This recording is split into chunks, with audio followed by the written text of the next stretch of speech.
Welcome back, everyone. This is episode 164 of the Jiu Jitsu Dummies Podcast. We are brought to you by Black Belt Digital Marketing. Anything you need to build your business on or offline, that's website design, SEO, Google Ads, graphic design, printing, we can absolutely help. Check us out at Black Belt Digital Marketing on Instagram or our website, bbdigitalmarketing.com. You can request a free review of your online presence today. And we're also brought to you by Fight Tape US.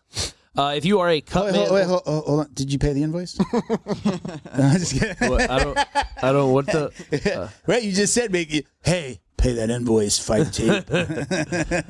I've got a protein bar. No, just kidding. Go ahead, man. I'm sorry. It is a locally owned fight kit company focusing on coaches and cut men. At the moment, we are producing gauze and tape. I went around the world, checked out some factories, got some products, found the best gauze I could find for hand wrapping, put it out, and in doing so, found out how much I was getting ripped off this whole time as a cut man by like the bigger name brands. Yeah. Again, I went for top of the line everything, and it's still way cheaper than the basic stuff that we're getting. Very cool. So man.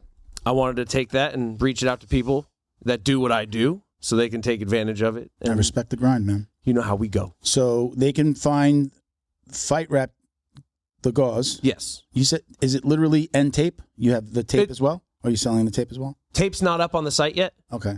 But you will. It's been sitting in Heathrow for a couple weeks. Ah, you know, customs. Waiting on those tariffs? Oh, I guess. Yeah. I was like, you better get it in quick. I ordered it 3 months before the tariffs. Yeah. I should not be. Yeah. But yeah, once it comes in, we are locked and loaded, ready to go. Very Website's cool. up. Everything's working. Go to hammerjujitsushop.com. If you're on Instagram, Hammer Jiu-Jitsu Shop is the profile. If you are online, fighttape.us is an active and working website. Very cool. Congratulations. Thanks. And we're both repping Hammer Jiu-Jitsu Shop. Hammer Jiu-Jitsu. Hammer Striking Systems. Very cool. I like punching stuff. What's it? Yeah.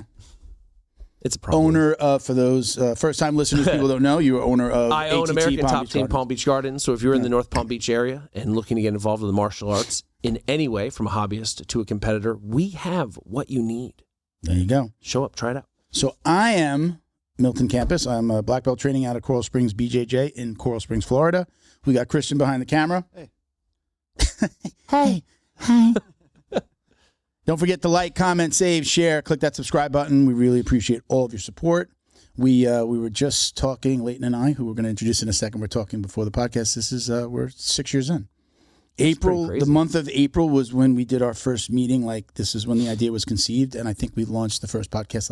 Actually on May 1st was the. So we're That's 6 years awesome. in, man. Yeah. Congrats, sir! Happy anniversary. Joining us today is Purple Belt and author of Your Happiness Equation, Leighton Campbell. Hey, Welcome, brother. How you doing, man? Doing excellent, man. Fellow for the BNIers out there that listen to us, fellow BNIer as well. 13 years into BNI.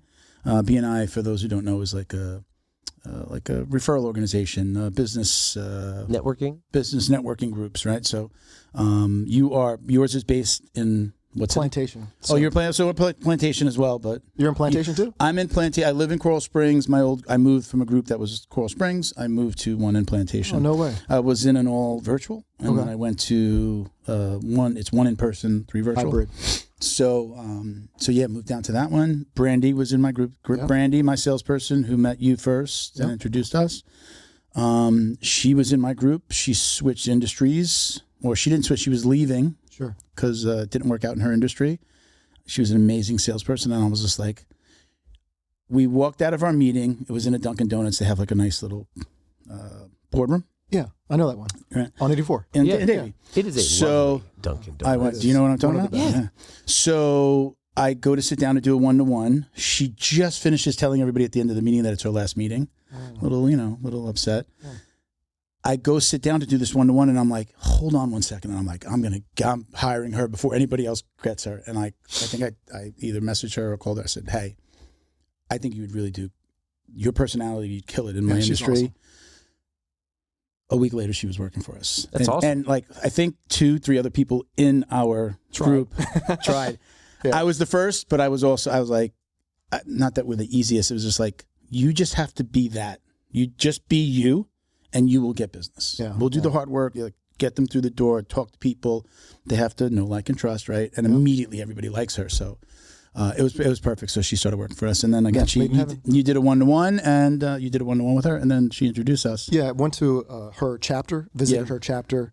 They were passing around business cards, and I saw black belt digital marketing with a belt that was definitely 100% a jiu-jitsu belt. It was not a karate belt. I was like, hold on, what's going on here? Like, so I went up to her, and I didn't know her, didn't know anything. I just saw her card, and I was like, I have to talk to her to find out the story about. You're like, does this girl do jiu-jitsu? You never know. You never know. So I talked to her, and then, the rest is history. Yeah, man. Right here. There's the logo, right? And I didn't, because when the company was born, I just did the black belt because I was just like, oh, I do jiu-jitsu. I can say, hey, I'm a black belt at marketing. I was like a purple belt at the time, getting my brown. So there was never an intention for this to be like an MMA or jiu-jitsu marketing company. Like, I wasn't looking for, we have clients in the space, but it wasn't that. It would make a lot of sense if we specialize. But that's a difficult world to live in. It's like, it's become saturated. It's hard. So, but we do have a couple of martial arts clients. Made you stick to the commitment. Once One you of my commit to the name. Yeah. It's like, well, I guess I gotta finish. I'm gonna have them on the show, and I'll talk about it then. But one of the women who won ADCC is a client. Point B, I could say. I have two affiliations, Avive and Aviv. Okay. Aviv Jiu-Jitsu in Boynton Beach, they're a client. Oh, with Luana. And then Luana and Anna Carolina Vieira, who won ADCC. And then we have Avive, who is affiliated with Academy Safe. They are the AD company that we have an agreement with, that we try to put our Academy members together with. So I heard they have shocking jiu-jitsu. What's that? Shocking. Shocking. No, they're not jiu-jitsu related, though. They are shocking, though. They're related to Academy Safe, though. So, man, thank you for coming in. Thank you for doing this, man. Congratulations on the book. Thank you. I don't want to say fresh off of, but definitely I was impressed when I saw that you were on Elvis Duran, on the Elvis Duran show, right? You went up to New York and you were on the show. So we have a family friend from Broward County, actually, who's one of Elvis's co-hosts, Maida Gandhi. Gandhi, okay, yeah. My girlfriend, right? Girlfriend. My girlfriend loves that show. Yeah. And I just told her yesterday who was coming on, and she's just like, "Oh my God, Elvis!" And I show her the Instagram. Say, "Oh my God, that's Gandhi." And she's like, "That's Gandhi." Oh my God, now when I tell her that, she's gonna really love it. Yeah. She's awesome. Maida's awesome. Family, a friend. Gandhi's a friend. Family friend. Yeah. Is she down here when she does the show? Is she down here, or she goes up there too? In New York. Okay, they're all live. Don't they get like Froggy or one of the Isn't somebody remote down in Florida? Like there's, or at least for a time, probably there was during COVID. Okay, they were all working from home, right. and what maybe show? some of them went. What show? Elvis Duran show is syndicated. Like it's on the Y100 down here in the mornings. That's the morning show, but it's like syndication, so it's like every state's their version of.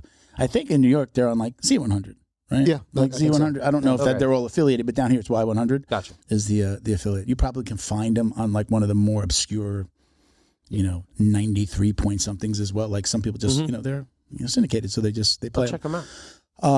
But yeah, that's a big freaking deal, man. It was so cool going up there. The studio was 100% first class. Everybody was cool. Who was wearing the hat? Like that? Was it the next episode? I saw you post a picture. Nate. Okay. Yeah. So I gave him all swag because I always come bearing gifts, and but you never know what they're going to do with it. Yeah. So the next day, he slapped it on, and I was like, definitely getting a clip of that. That's awesome, man. So that was really cool. That's very cool. And then you brought us swag. I'm not wearing the white hat because there's a lot of white hat. But you got the book over your shoulder. We could have, you could always, it's over your shoulder, so that's good enough. I was going to say you can grab it and show it. But how long ago did this book come out?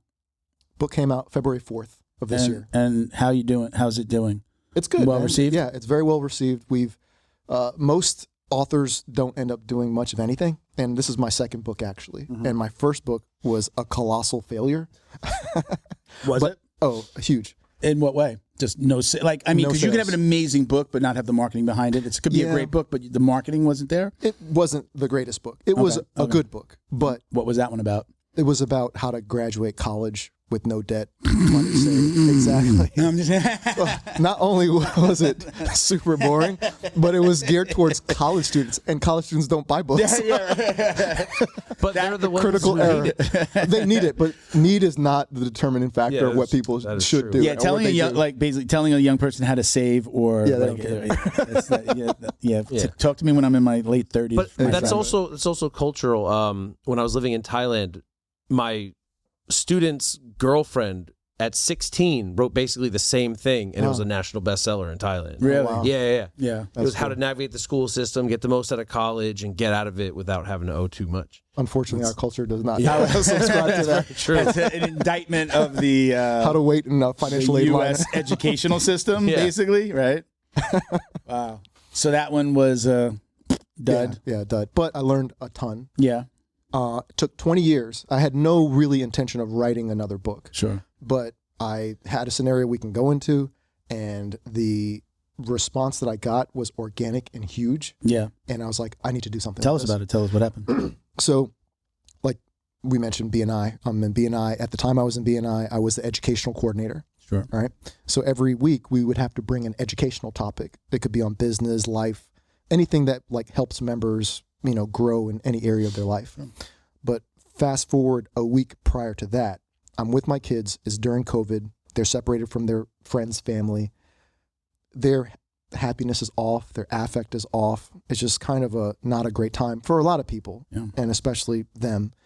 So I was like, hey guys, let's see if we can come up with an equation for happiness. It's just out of nowhere. Wasn't planned. I had no idea or intention to do that. But what I was trying to do is trying to like maybe get some ideas through to them, but not give them a lecture so that they have their, defense up and not be Come on, receptive. Dad. Exactly. Boring. Want to play my video games? Right? Exactly. So we start having that conversation. We're talking. They're throwing out ideas. I'm quarterbacking it. At the end of it, I look down at what I have. I was like, there's actually something here. This is actually pretty good. So, Yeah, but I wasn't really sure. You are in the insurance industry. Yeah. So like numbers are numbers and equations already your thing, kind of like. I wouldn't be like, hey, let's figure out the equation here. I'd be like, let's figure out how to do a choke that relates to my. I'm like a habit. philosopher. I would go like a whole nother route. Not so much from math. I mean, math is okay. I push math very heavy for my children, and I wish I had been pushed with me. Yeah. I'm more of a philosophy kind of a guy. Okay. Like, let's get to how and why things tick. Okay. And this was kind of just like a backdoor way into it. But I do love math and science and all that stuff. Okay. So, we get that very rough version, and I have a week to like review it some more, brush up a little bit, and I take it to my BNI chapter, and I do an educational moment on your happiness equation. And Milton, at that point, though, are you like, let me see where this goes? Or it was just the educational moment, and it was going to be, you put it to bed after that. You thought I needed something to talk about, and it takes off, and it resonates with the group. Yeah. So I do it at the end. Almost everybody in the chapter, and I know these people. You know how it is. Like they have no reason to lie to me. Yeah. They have no reason to blow smoke up my butt. I've done many before, many since. Never had that response. Yeah. Almost everyone called me, emailed me, texted me about how impactful it was. Some opened up to me, told me things I didn't know was going on in their life or had gone on. I was like, wow, this is pretty impactful. And it kind of struck a chord with me, the response. So I was like, maybe I should do something with this. But then I said, you know what? If I'm going to do something with this, I'm going to do it the right way. And I'm going to really give it a chance to be successful. And just because, I feel this can really help people, and it is. Mm-hmm. But if you're going to do something, you want to kind of have the feedback of it's appreciated, like people want it. It's not often that you get to, it doesn't usually happen that way. Like it normally happens like, I'm going to do this and write this book and let me bring it to them and get people to buy in. Like it was just kind of, you tripped into it a little bit. Yeah. Yeah. At the same time, it was the culmination of my life, and all the things that I have gone through, the lessons that I learned, and just tying the things that applied to happiness into the book and the material. And that's kind of how it came up. Very cool. Now we'll get into, thank you for, you sent me the YouTube links for the audio. Yeah. So I listened to the audio. So nice. I haven't seen, this is the first time I'm seeing, but I haven't seen like is there an actual literal equation? Because I know you might read it, but I didn't see it, so I can't put that visual together for myself right now. But there is an actual equation. What is that? Can you explain what the actual equation is? Can we go through it?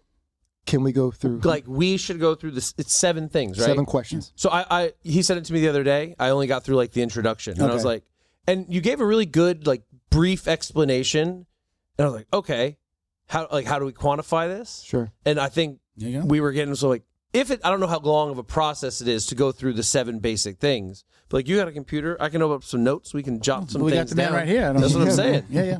Live in the flesh. Yeah, it's 7 really simple questions. They go super deep, and especially if you think about them, they can go very deep. But the first question is, and you can get your score online for your listeners and viewers. Oh. They can, for free, don't even have to put an email address in, which everyone in marketing slaps me for not. No. But okay, so the idea behind that is I'm trying to make the lowest barrier, the lowest bar, because I'm really trying to help people. Listen, nothing sells better than free. You do say I say that all the time. Yeah, and it's free. Nothing sells better than free. Don't overcomplicate it. There is value in the contact info. Sure. But there's also value in people telling somebody, hey, go to this website, do this, exactly. Right? And then, Ben, it's yourhappinesseq.com. Yeah. So that's it. So the very first question is, are your basic human needs being met? Mm-hmm. Yes or no question. The second question is, do you belong to any groups that are meaningful that meet regularly? Check and check. Check. Okay. The third question is, on an A+ to F scale, how would you rate the value to the groups that you belong to? Okay. Now, to give some context, and the book goes into context on the website, it's just the questions, but it's the groups that matter to you. Okay. So if a group doesn't matter to you, it doesn't matter how you show up. Sure. But if a group matters to you, then it matters how you show up. My groups are the same as yours. I know, it's Jiu Jitsu and BNI. Exactly. Huge for me. They both help personally. Exactly. One is related to work and the other one is But do adults really have friends? No, they're adults. They have. We're not friends? We're friends through these similar things. I'm saying outside of we've put ourselves in communities where we go kind of out of our way to make friends. That's the idea. Yeah. Right. But how many people that aren't in those communities go out of their way to do it? They don't. That's kind of the point. Go out of the way for what? How many of your friends do you know that just have their wife, their kids, their house, and they don't get involved in any form of community? I could say before, when I moved to Florida, this is before the internet became what it was. I mean, we had AOL and this and that. Mm-hmm. I'm here 26 years. So 26 years ago when I moved to Florida, I lost all of my friends that I grew up with in New York. And, the guys that I hung with, we just lost contact because you'd have to call. It wasn't really texting back then.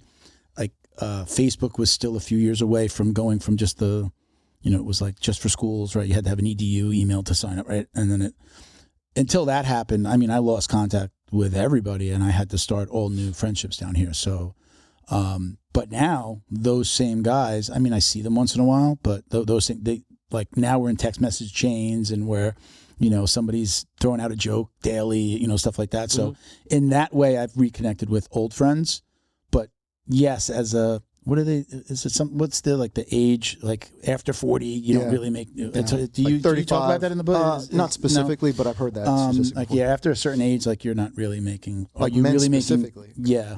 Don't make new friends. But I think because of jiu-jitsu, I changed schools and I am actively, I feel like I'm starting relationships with new people. I've met you and we're becoming, you doing this and we're becoming friends. We hug now.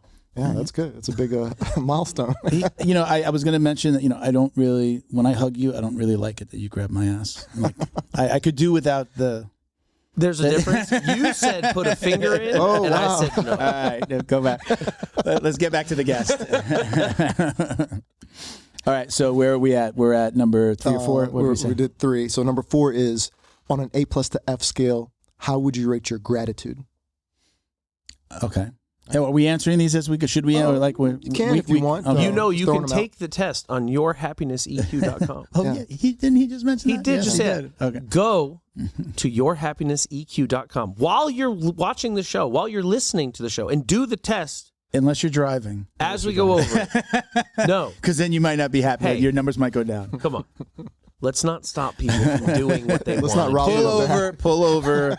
and pull over to the shoulder of 95. Just hit the brakes and then right now. Throw your hazards on and then go on to happinessEQ.com. Go on. We're not moving any books here yet. So we're getting there. So number 5 is when a meaningful situation does not go as expected, negative impact on your emotions lasts, then you have 3 options: short time, moderate time, long time. Long time for me with that. It's usually like work-related stuff, so. Lingers. Yeah. Like a dark stings, cloud. yeah. That one Stings trips until me I up. can fix it. That one trips me up personally, Really? and it really impacts me. I have an overall ongoing score. something right now with somebody, and I'm like, I got to fix this. Work-related, I'm like, I got to fix this. I want them to be happy. Yeah. Like, anyway, go on. Yeah. Number 5. Number 6 is, do you believe your life has a purpose? Yeah. And then the 7th and final one is, on an A+ to F scale, how would you rate your progress to achieving your purpose in life? Okay. And those are the 7 questions. So the score, because you get a score on a 0 to 100 point scale. And what that score means is, first of all, what it's not is, it's not a measure of your emotional state of happiness at the time you take the test, because clearly none of those correlate to your emotional state at a given point. What it is, it's a measure of the strength of the structures that you have in your life that have the capacity to produce happiness. That's what it is. And somebody could look at that score and be, I need to focus on this, and you need to do this, and I am part of that group, and I'm not bringing much to the table, right? So it's like something that can change. It's not like, let me jump off this bridge because I'm not happy right now. Definitely this not. Is like, kind of puts it in your face, like, what could I be changing about myself? And just, makes you think about aspects of your life that the average person isn't just sitting down and going, you know what, I woke up this morning and I'm gonna judge my happiness. A lot of people think that happiness is just something like external that happens to them. Like either you're born happy or not, or life situations right now make you happy or not. That's kind of problematic. This is actually good news for people. It's like you can actually do stuff to impact your happiness. It takes hard work because, as we all know, anything worth having is worth working for. And there's an element of, sacrifice and hard work that's involved. But if you take the time to build community with people, build relationships with people, to be more intentional about your gratitude, to figure out why you're here on this planet, and then actually take steps towards it, like those things are going to make you happier. Yeah. Any of those questions stick out to you that you'd want to answer? I mean, I didn't want to detract from the show, but I would do the test on air. Yeah. Yeah, that might be a little long. Exactly. Might be a little long. The one that stuck out to me, what was the exact question? Meaningful situations not going as expected. Well, I was going to say, Having they all had meaning, but the purpose was purpose, and most recently, because Academy Save is when I'm like, this is. I don't know if I've said it on the podcast, but I've said it to people where I was just like, oh, this is why I found jiu-jitsu. Yeah. Like, I do believe in like some, somewhat of a grand plan. Sure. Everything happens for real. I'm not like, the universe versus saying God, that's me, and I'm like, this is why this all happened because of Academy Save, because that's where I feel like I can really like affect change beyond my own gym, my own family, my this, my that. So that one for me is like, that picked you? Yeah, that one is just like, I could going after it too, which is awesome. Year ago, I wouldn't have said that. I would have been like, no, I'm freaking helping people with their marketing. It's like, I like doing it and I like helping people, but it's not like, I don't feel like I'm changing the world. Yeah. And here I am now, I'm like, at least within martial arts. Yeah, I'm trying to change the world of martial arts, and that's gratifying. Yeah. The fact that it's so well received is incredibly gratifying. The cool thing about what you just said, because a lot of people, when they hear that question, are like, well, I don't really know what mine is. And what I always encourage people, just move in a positive direction. Now, the stuff that you learned doing marketing, how critical is it to the success of Academy Save? It wouldn't. And the connections. It wouldn't be possible, probably. We wouldn't have even been able to do it. It was an idea. The only reason that we were able to move so quickly from the inception in July 2024 to launch November 2024 was because I had the marketing company, because it was just like, take this idea, put it into the marketing machine, logo, website. I had run a nonprofit before related to the podcast called Jiu Jitsu Dummies Foundation, where we were doing scholarships for kids. But at that point, it was just me, and I couldn't handle it. And now I have this marketing company. Like, I did the foundation, I believe, before I had opened my marketing company. So it was just like, I had all the tools to do it because I had owned a marketing company before. So I knew how to get everything done very inexpensively, but throwing this into the machine, my daughter works for the marketing company. So it was just like, she bought into the idea. I made her a recording secretary on the board so she can help out. And it was just like, drop this idea in, and then we were all able to work on it quickly. Yeah. What would have taken the average nonprofit maybe like a year, we were done in just a few months. Huge. So again, like everything happens for a reason. I needed to have the marketing company. I needed to go through the bumps and bruises and working for other people in order for that to happen. And then, you know, have gone through it one time with another foundation. I was actually on the board of another foundation which I left when I was getting divorced. I just couldn't focus on that and with everything that was going on in my life. And again, like all of those things had to align in order for Academy Safe to be taking off. And then again, even the podcast, everybody on the board I met through the podcast were a guest. That's pretty crazy when you think about it. They were a guest first. Rob from McDojo, our Joe Scargill, Secret Service agent, Paul Geller, attorney, like big time litigation attorney. Roberto Santiago, who was doing our PR, he's no longer on the board, but he was a listener that helped out. He had gotten us into the Sun Sentinel for the podcast, so like listener that became a friend. He's local. We knew some of the same people. Everybody that's involved. Like I met them here first, and we developed some type of relationship, and it was just like, either they asked, or the funniest one is Paul Geller. When I asked Paul to come on, he goes, like kind of basically, I don't know if he said it took you long enough. He goes, I've been waiting for you to ask. Now you're talking about big time litigation attorneys sued pharmaceutical companies, Meta, before they were Meta, like Facebook before it was Meta, like billions of dollars in awards. And this guy is on the board. Like I'm like, he was like, about time. He asked me, and I'm just, meanwhile, I'm like, who am I to ask you? You're like this, but the people that are involved are like, we back in New York, we used to say "King Ping Dingaling." We're like, you're the King Ping Dingaling of your industry. Like you are it. You're the guy like that. So Secret Service agent, this guy, that guy, Rob. Rob's got, he's been reactive to what we're trying to be proactive to, right? Reporting about these stories, reporting about bad black belts, reporting about the things that coaches have done to children and women. And here I come with this idea, and I'm like, am I could we do this? And he's just like, Milt, like people have been asking me to do this for years. He's like, I'm in. What do you need? That's awesome. So it's just like it just happened like that. So again, you can see just from me talking about it, like it's very much. I believe that this is the thing. I'm hoping to hand my marketing company over to my daughter. Sure. We're setting it up so that she can take it over. I'll still be involved, but I want to focus on the podcast and Academy Safe, which again, the relationship here, are building the relationships for that. So we just, let me mention, I don't know if you guys saw, we just finalized a deal with Tap Cancer Out. Oh, really? Congratulations. They're an official partner of Academy Safe. They're going through the process of getting their team background checked and accredited. They're a tournament, right? They're a tournament, traveling tournament. Yeah.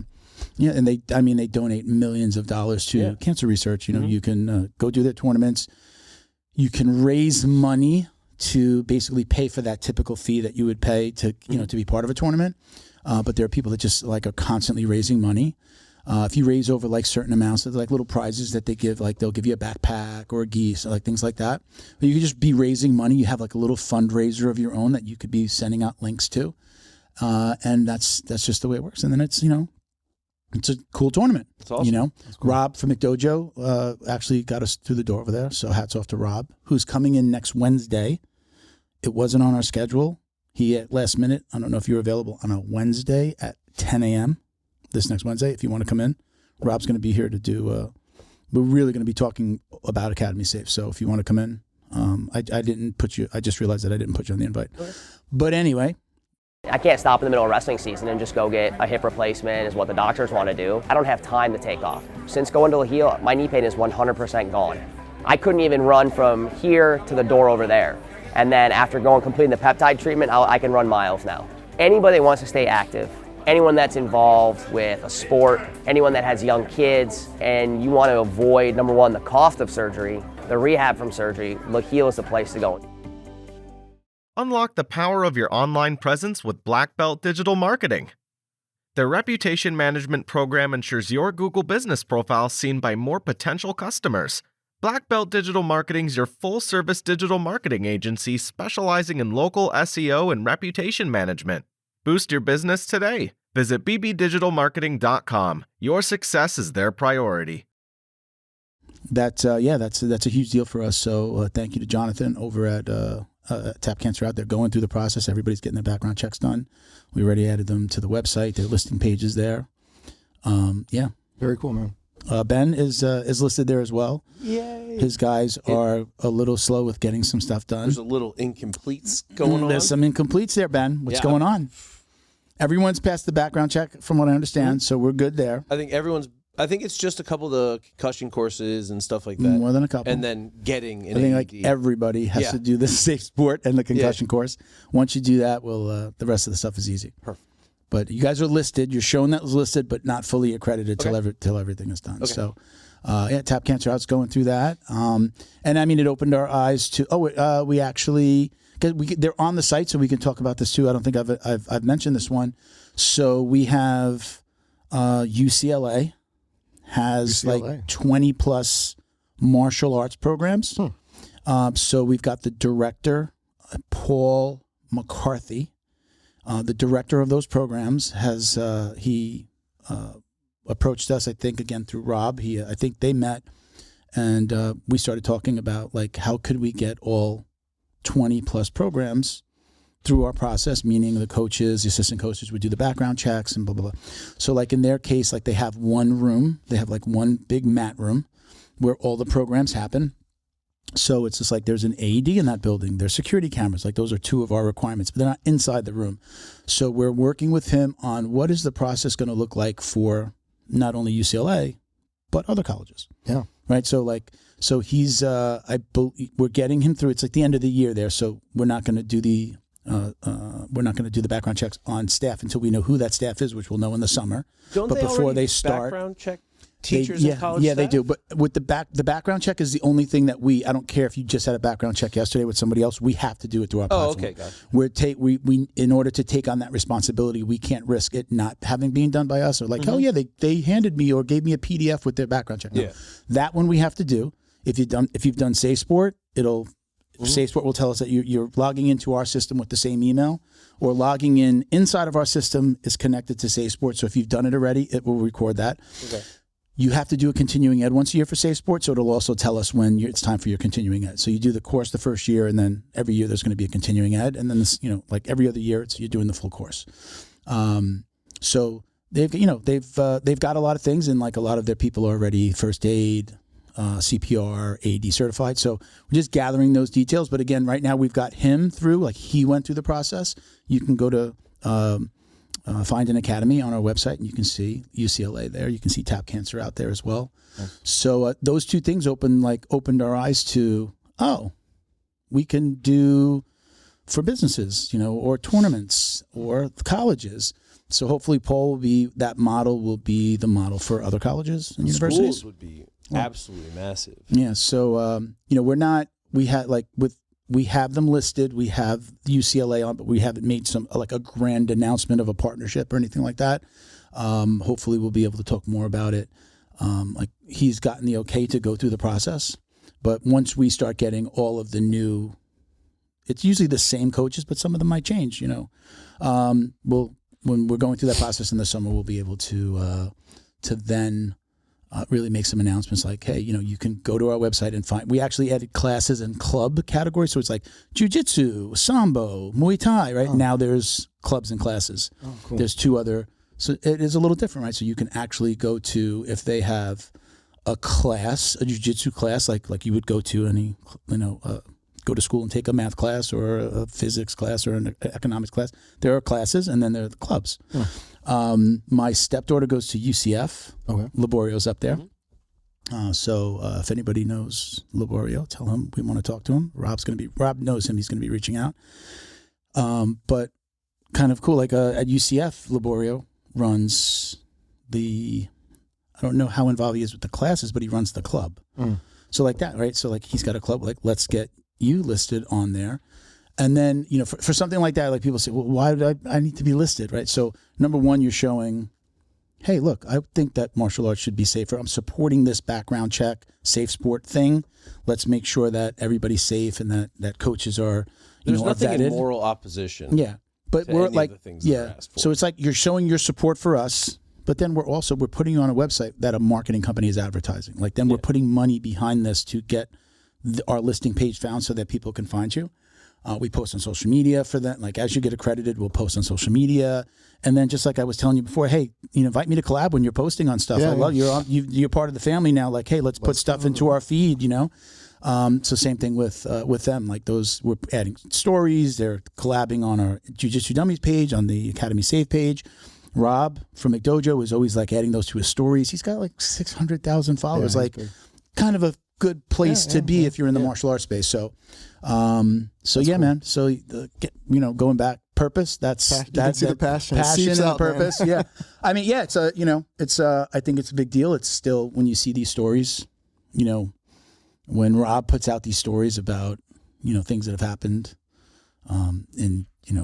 not even just in this country, around the world. The stuff the stories that he tells me of the things that he's seen that he hasn't even been able to do stories on. It's like it will blow your mind of the things that have happened.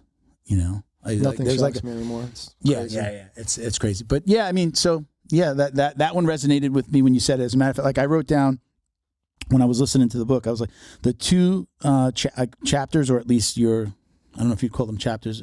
Was it evenly broke up into the videos? Was like the chapters? Yeah, each one's a chapter. Gratitude and purpose were the two that I wrote down that really resonated with me because found my purpose. Great. I believe it's huge. And then the attitude of gratitude is just like a huge thing for me.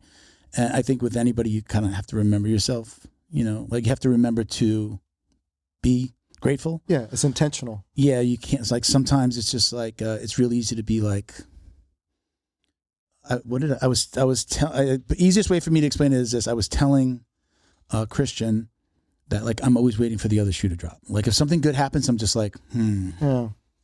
What's that? What's What's next? One for me, one for you, universe. I know what's coming. You're going to be shoving it up my, So like I have to remind myself to just be grateful and live in that moment and just be, grateful that. And again, I do believe like in the power of the secret and like, laws of attraction. And like, if I am more grateful, sometimes it's hard to remember. So again, you have to practice being grateful. Yeah. And practicing gratitude. There's an element of what you just mentioned that I do, and I think it's healthy to a degree.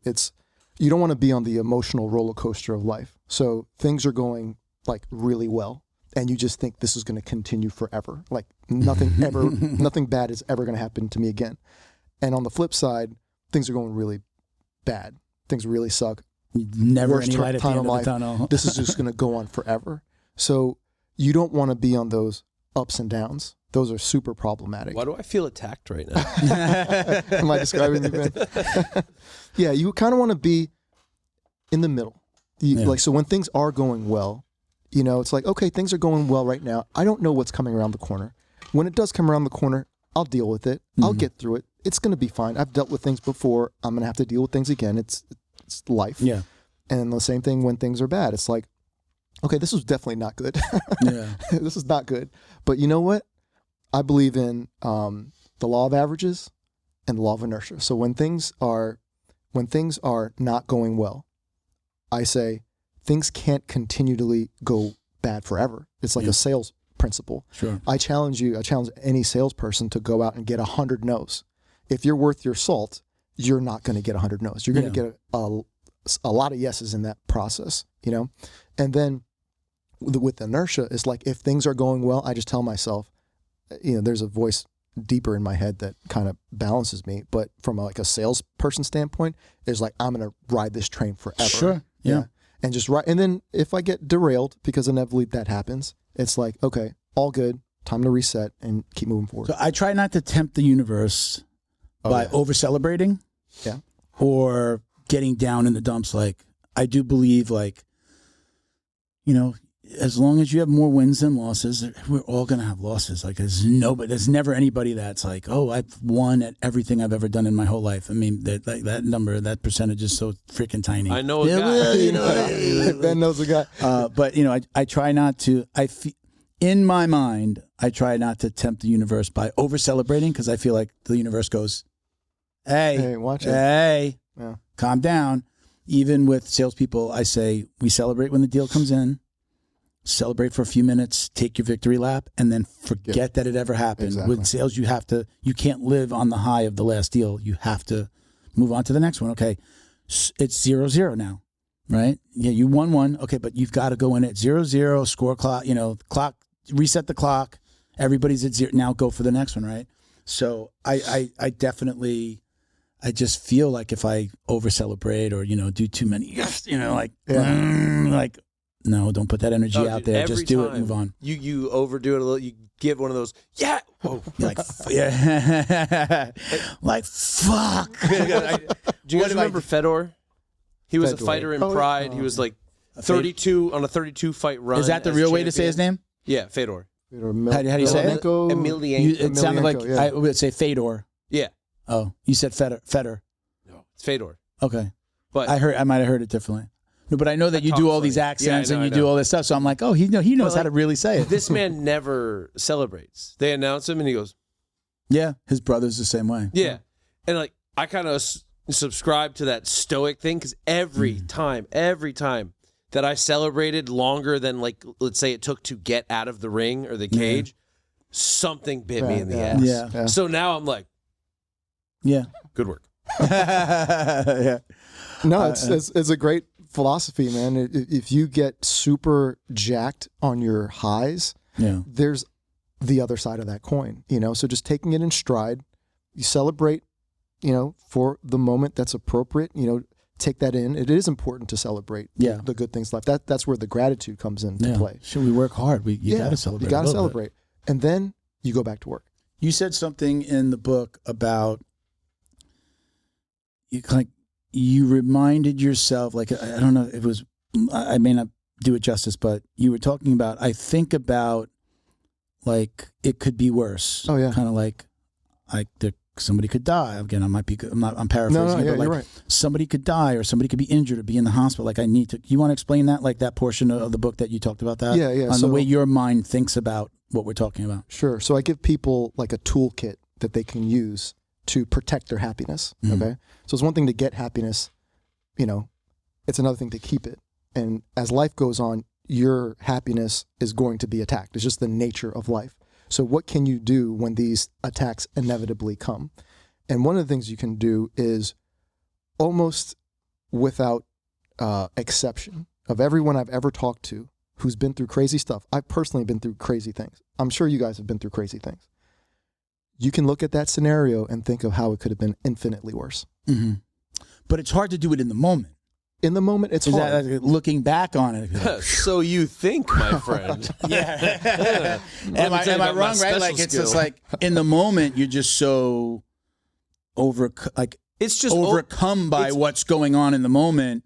I don't think I've ever been like this, well, but this could be worse. I'd be like, fuck, this is the worst thing that could possibly happen. No, I might have, like, later look back at that and be like, wow, that could have been worse. I mean, again, maybe that's just the way my mind works, but go on. Yeah. It's during the process, not in the moment. In the moment, it's like you're experiencing your emotions, you're processing things, understood. But as you're trying to get over it in a healthy way, I'm not talking about rushing through a traumatic event, but now something has happened. It's a reality in your life. You accept that, okay, this is the thing I'm dealing with now. I know that I owe it to myself to be happy. I owe it to my family. I owe it to my, students. I owe it to everybody in my life to get back to a place of happiness. In that moment. It's like, how can you get back to a place of happiness? And that's one of the things you can do. You're like, yeah, this thing happened, but like, my father left when I was 13 years old. That's not good, right? Could that have been worse? In going through these podcasts, I mentioned I've done about 50 podcasts at this moment. And one of the podcasters said something that I never really thought of. And I've forgiven my father and it's a whole process. But he said he might have left because he didn't know what he was going to do next. And it was better for him to leave than for him to stay and do something that was irreversible. And I was like, man, that's true. I never thought of that. It's possible. I don't know it's true, but it's possible. He said that. He said that? The podcaster that I was talking to said, maybe your dad left because he was on the verge of doing something. And I talk about some of the things in the book, and they're really bad. And thank God he didn't carry some of it out. But maybe he was like, man, I don't know how much longer I can keep this. Okay. And he was like, I'm just going to leave. And, I found more grace for him in that, in thinking of how could this have been worse? A really bad thing could have been worse. Yeah. We later reconciled, kind of like a deathbed reconciliation. Yeah. Yeah. But I said my piece. He said his piece. I have always wished nothing but the best for him. And I have hopes that I'll see him again. But there was that time, and there was a way that I think about it, like, man, how could this have been worse? It could have been. Wow. That's deep. Ben? Some comic relief would be great right now. It can always get worse. Yes. Yeah. I mean, I do, I guess, like, when I think about that, for me, it could always be worse, could be like, could have dropped dead. Like, and I can't come back from this. Exactly. I had a heart attack 8 years ago. Could have been worse. I could have died. Yeah. I told my girlfriend this yesterday. I said, like, I'm so affected when a client from work, like, doesn't happen often, but when a client expresses unhappiness, or like, hey, I need this thing, or like, well, we just can't get it done that quick. Like, I'm affected by that. If a client isn't happy, like, I'm going to figure out how to make them happy. I'm going to give them something. We're going to do something to turn that around. And it usually just takes, like, okay, deliver on what you said you're going to do. But there are some clients that want a little bit more, or, hey, doesn't happen often, but, you do have clients like that. So, like, I'm very much affected, and I'm learning how to shut that off. I think you touch on this a bit, but, like, I take that home with me. Yeah. But I'm home. I'm usually working out of the house. Home, I'm, we're remote. So, I'm usually home. So it's just like, I'm in my office and then I come out. It's hard to, like, there's no ride home. There's no blast the music and kind of forget about it. Like, there's no, jiu-jitsu is that thing for me though. Like, when I go to jiu-jitsu, I forgot about that client. Like, by the end of that, like, it's just like, it's like Etch-a-Sketch. It's just shake it off, right? You at least get an hour or two of relief. But when I don't go, if I don't go to jiu-jitsu that night, or I don't go work out, or I don't do something, that energy is there, but it's like I went from the office to the couch. Yeah. So there's no, like, there's no Etch-a-Sketch moment. There's no jiu-jitsu moment unless I actually go to jiu-jitsu. So, most people would, my girlfriend, she has that annoying client at work, and then she gets in the car and she goes home and she listens to freaking, all her crazy, her girly music or whatever. And, by the time she gets home, she's shaking it off. Like, I was feeling, but that half-hour drive home, depending on where she's coming from, right? Yeah. I don't have that. So sometimes she'll come over and she'll be, you can see, like, did you have I had a good day. Or if I had a bad day, I wear it. Yeah. I've recognized that I wear the highs and the low. Like, my evening is dictated by how good the day was. Yeah. But it's very, very hard. But that's why I have to do as much. Like, I'm at least 5 days a week. It's jiu-jitsu weights. Right? Yeah. So I have to do one of those things to have that Etch-a-Sketch moment. If not, it gets a little messy. The good thing is you're aware of it. Yeah. Because a lot of people, they'll have these emotions, these experiences, and they don't know why. They kind of maybe somewhere in the back of their mind know, but when you can, like, name something and have an awareness of it, that is huge. Because once you can do that, now you can, if you want to, like, improve in this area, you can start doing something about it. Now, you have jiu-jitsu, you have lifting and all of that, which is great, huge. Like, that is awesome. And I actually recommend people have physical activity to like get through some of this, through some of the challenges of life. So, you know, once you have an awareness of it, now you can start to figure out, okay, well, if I'm feeling this way right now, and it's, you know, I already worked out this morning and jiu-jitsu is tomorrow, not tonight. Like, all right, you know, you can decide, well, maybe I need to go for a walk. Maybe I need to just do something to blow off the steam. And that could be huge. Yeah. We talked about gratitude. We talked about purpose. There was a quote in the book. I've been using this.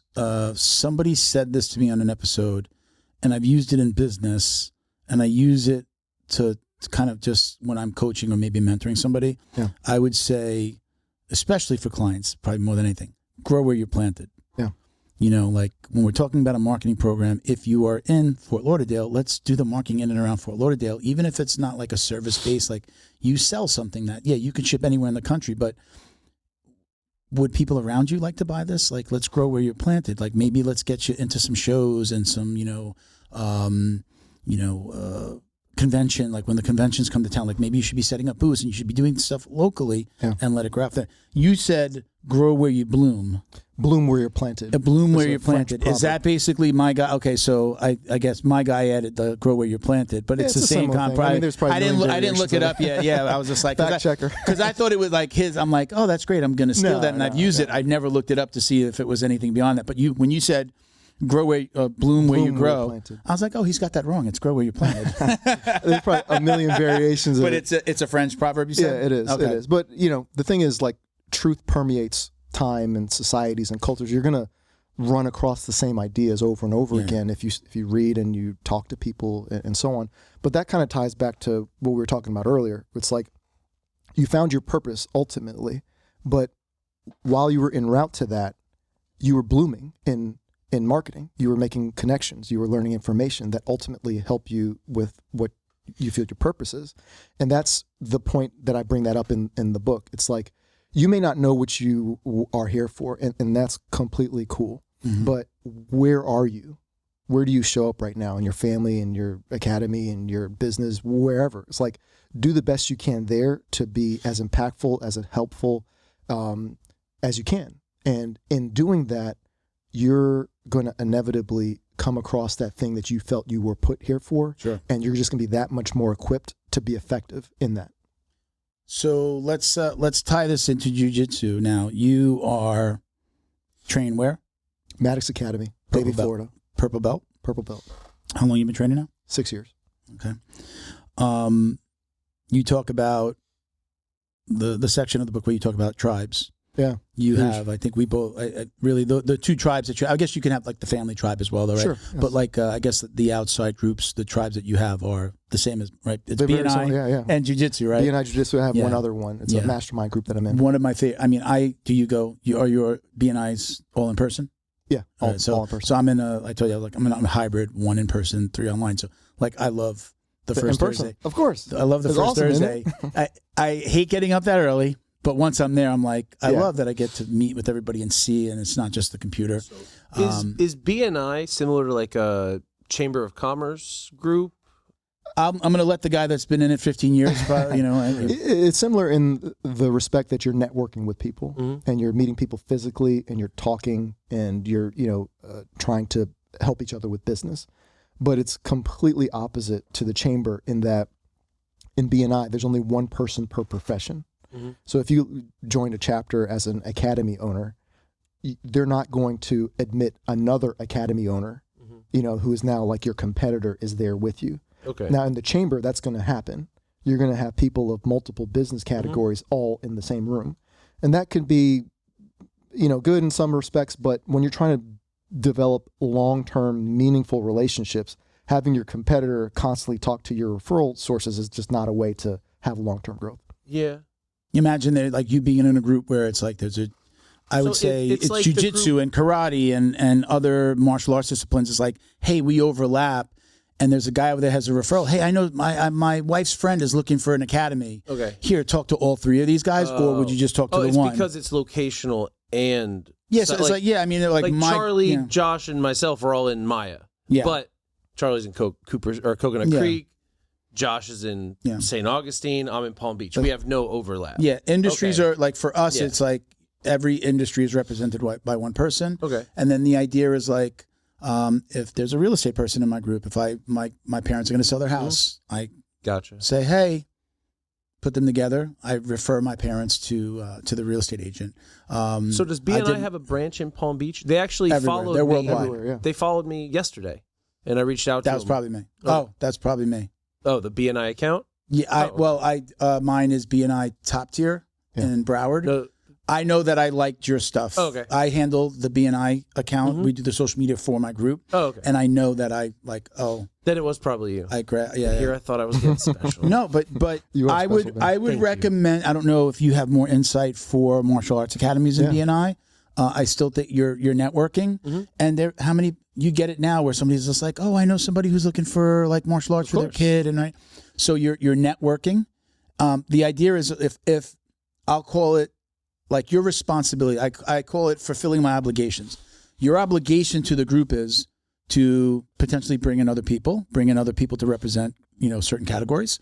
Your responsibility, or you should be bringing referrals. So you should be referring, and you've got to meet with, right? So like those are the core responsibilities. And then like, again, we also handle the social media for any of the groups that we're in. Brandy wants to take over the social media. I don't think anybody's doing it, but she is like an events coordinator, but she's looking at taking over. We talked about it yesterday that she wants to do the social media for the group. So like those are my responsibilities. For me, I'm very lucky because I have my marketing company and they do the designs, posts, schedule out, right? But my job is to refer business to other people. I refer a lot to our photographer. I'm building somebody's website. I'm doing their social media. I send out I say, hey, we need more assets. Do you have? No, here, meet my photographer. So I know, he can come out. I know, like Chamber and that's of a Commerce. referral. I know, like Chamber of Commerce has like a $800 a year investment. Is BNI structured Sam. similarly? Yeah. Okay. It's at a little over $1,000 a year now, at least down here. Yeah, 1,100. We're in the South Florida market. I know that is it like West Palm Beach is part of a different market. I mean, we're South Florida. We're Broward, Miami-Dade. Yeah. So like different franchises have different it's prices. like Gotcha. yeah. So like different franchises. It's still BNI, but there are people that regionally run that region's BNI.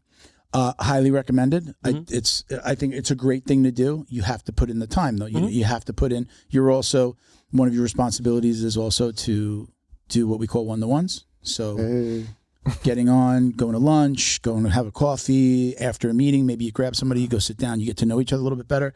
The whole idea is to know, like, and trust the other person before you actually give them referrals, right? That if I know, like, and trust you, that I'm like, hey, bro, talk about your fight raps, right? Like, What if you that has to don't happen. like or trust the You're not people going to be in your giving group? them any referrals, but you might. Okay. You might get your estate planning done with the estate planning attorney. You might have a business issue that you need a business attorney for. You don't have to like everybody in the chapter. Okay. And Yeah, it's like anything. You're not going to like everybody. yeah. I've been in BNI 13 years. There have been people that I don't like that have been in my chapter. And it's like, okay, well, I don't like them. They maybe don't like me.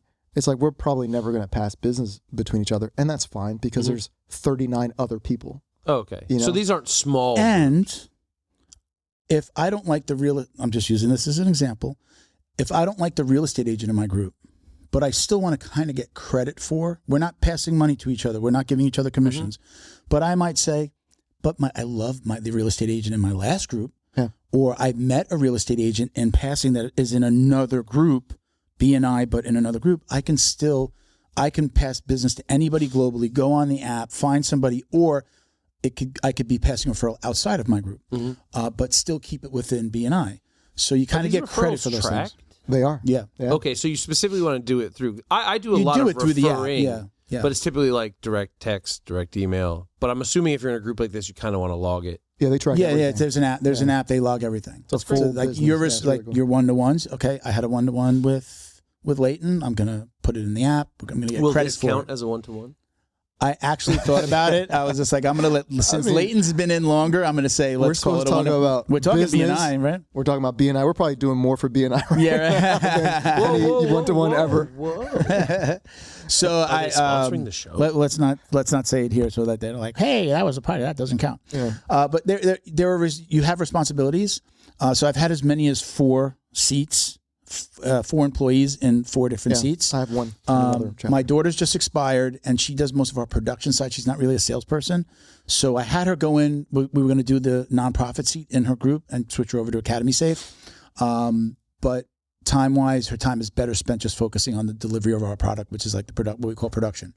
I had one salesperson leave. He's going to be part-time, so he's not in BNI, but he's still going to other networking groups. And then down here, it's me and Brandy, and we have a new salesperson that she's training who we're trying to find her an all in person. Sure. So I went from 4 to 2, but we're going to hopefully have 3. I don't buy leads for my salespeople. They go to BNI, they network, they get their leads. We do our marketing and get call-ins and emails and contact. We get that, and I distribute them. And then referral, like what happens is referrals give referrals. Yeah. Mm-hmm. I'm like 3, 4, in some cases 5 deep on a referral that I got year 1. That's amazing. Who then, you referred me to Leighton. Leighton referred me to his sister. His sister referred me to, her best friend, right? Like that. Yeah. And we track those as well in the app. I'm trying to build a referral culture in my gym. Yeah. It was never like a thing we had before. Like, why not? So did you do the Biz Jitsu podcast yet? No. Biz Jitsu? No? No. Both I would recommend both of you. You don't I just built their website, but they've been doing a podcast for bizjitsu.com. Bizjitsupodcast.com is friends of mine, Vince, and his partner is a chiropractor. Vince is like a franchise expert. But they do this because they're doing that. They're doing that. The name was escaping me. Archie. It's Archie and Vince. You should both be doing their podcast. Okay, for sure. It's it's with that in mind. It's just like the referral nature of you own a business. Let's help you meet. Let's talk about your business and help you meet. So, just I usually if I'm interviewing somebody, I'm like, they're a good fit. I'm usually like, after the podcast comes out so that they don't launch theirs before mine. Like, hey, you should really check out the last podcast. You should have them on. And I put you together in either a text or an IG. Super nice, super sweet guys, both jiu-jitsu practitioners, obviously, and out in California. So it would be Zoom unless you're flying out. And but yeah, I'm surprised that I didn't tell you to do that, but Vince knows. Vince listens and watches. So you should both do that. And I think BNI could be good for academy owners, for those who are listening, or anyone. You have to do it in a certain way because you're not necessarily going to ask for like a very specific thing, and like if you're trying to build a very specific program, it may not do exactly that. But if you have multiple things that you offer, like you have a kids program, you have an adult program, you have women's self-defense, you have check. You do. He has the benefit of doing. He does. It's American Top Team, so he's doing stand up. He's doing all that. He's doing gi, no gi, right? Yeah. If you put all of that out, you're going to be able to connect with people on that. They're going to be able to. That's what I'm talking about. That's privates, like you're doing privates, or even personal training privates. Like there's a plethora of opportunity there for anybody who's listening. So I highly recommend BNI. For anyone who has a subscription model, you're doing insurance, right? So you're getting a pay, I don't know what your commission structure is like, but like for me, our marketing programs are mostly monthly pay unless somebody buys a website outright. That's finite. There's a payment that ends, but then maybe they're still doing hosting. But most of the time, people are buying a marketing program. So they're paying me every single month. So, I might just get one referral this month, but that referral times 12. Yeah, for the length of your average client base. Yeah, it's like it's a nice it's a nice payday. Yeah, it's great. I have referrals. I have clients still today from my very first year in BNI. What kind of insurance do you do? I do business insurance primarily, but we also do personal lines insurance too. I know. I've seen the podcast. I felt this might come up. We need to talk about Academy Safe. Yeah. One of the reasons I added the insurance element because Academy's. I had an insurance. I'll tell you off air. I'm not going to give him any shine because he ghosted me. I heard the story. Oh, okay. Yeah. So I would love to have somebody that we can recommend. It would be great to have somebody. It's usually not the case that they can do insurance in all 50 states. No, right. I mean, if the opportunity was significant enough, I can do it. But if it was a small thing, it would be. But you know what I can do is if someone ever comes to me and I'm not in that state, but between BNI and between my insurance specific networks that I'm in, I will find someone for them that I will co-sign to the extent of, this person is a professional, they're licensed, they're in a group that I'm in. It's better than just calling someone randomly. Is it do you work for a company or is it your insurance company? The agency owner. You're I like that more than being in a, just a broker. Yeah, we need to talk. We don't have anybody to refer when insurance comes up. I'll tell you who it is off air. And it was just like, what a perfect fit. If you heard the domain name, you'd be like, what better fit is that? Like, freaking amazing. It wasn't meant to be. I even said, hey, you've got this that's specific to jiu-jitsu. Like, go buy this one that says martial art. Like, we'll talk about it. Sure. Because it would be perfect to just, again, you said you've heard, but I'll say it here. Like, and I'm sure agency owners, one of the first things they let go, or when they want to save money, is they let the insurance go. Present company excluded. It's just insane to me. Yeah, to even hear that. But they let it go. I mean, it's just like somebody being like, "Well, I let my car insurance lapse." When he told me like, "Hey, you should add this," it wasn't part of our 8 points. We had 7 things that we were doing, and he was just like, convinced me. Oh, it is that important. And then like some of the first academies that we worked with were like, hey, yeah, we didn't, we got to renew and I'll get it to you. That's crazy. And I was just like, so nuts. Thank you, buddy. And then he goes to this, like, I have all this business to send you. And now I'm just like, not everybody's coming to me because I would potentially use my network, but I'm not. Sure. I have an onboarding person Brandy's like our onboarder for Academy Safe as well. So she's working for Black Belt and she specifically is doing the onboarding. So I kind of we haven't even talked about it. I didn't even think to really say like, hey, find them a BNI and get the referral out of it. Yeah. But if we had somebody, which it sounds like this would be a good fit. Yeah, man, it'd be great to refer. I mean, we have like an AD company, right? We have other people that we're referring. If our main AD company is too expensive, we have another, like a refurbished, a link to a company that does refurbish. So like we're asking people to do most of the things we're asking them to do, they should do already. The cameras and the AED are kind of like the things like, I don't really have to do that, but it is good for me to do it as an agency owner. Mm-hmm. Otherwise, everything else is like, you should be doing this. You should be doing a background check, safe sport. How's that going to hurt you? With the cameras, like, if you don't have a camera in your school, what are you hiding? Yeah. Like even just for your own security, because like it's not like we're a storefront where we have like theft prevention or this or that. Like it's just a gym. People can do stuff. You should have it just for that. Yeah. So I mean, I've been doing commercial insurance for 20 years. Own my own agency for 13. I've seen all the crazy claims that you can possibly imagine. I don't. I do insure a couple academies, but I by and large insure like other businesses, and sometimes that camera will save your ass. Do you do for somebody like me that's offering virtual services primarily, like for a marketing company? Yeah, for what you're doing, your biggest exposure is like errors and omissions. It's not like a slip and fall. There's not someone who's going to physically hurt themselves with your talk about that with your business. I'd definitely like to. But you have a different exposure. Yeah. We'll definitely talk about that. It's on my list. But yeah, that's awesome. But going back to the BNI like this, it's a good place to be. You have to put in time. Don't think that you're going to the first meeting and you're like, got 5 new students today. It's not that. Yeah, it's not that. I mean, that would be unrealistic. Yeah. But because you have all other things going on as well, so I'm going to give you like a for instance. For me, I'm the digital marketer in the group, and there's nobody else that does anything close to what we do. So digital marketing is there's a huge umbrella, right? It's website design, Google Ads, social media. We do graphics. I was the promo print guy until we got a promo person in. Then I'd stop talking about that. If we got a graphic designer, I would stop talking about that. I would fight for, be like, well, kind of like website design and SEO. Like we build a website and help you get found. So like those are the 2 most closely related that I would be like, hey, look, I don't really want anybody else in those.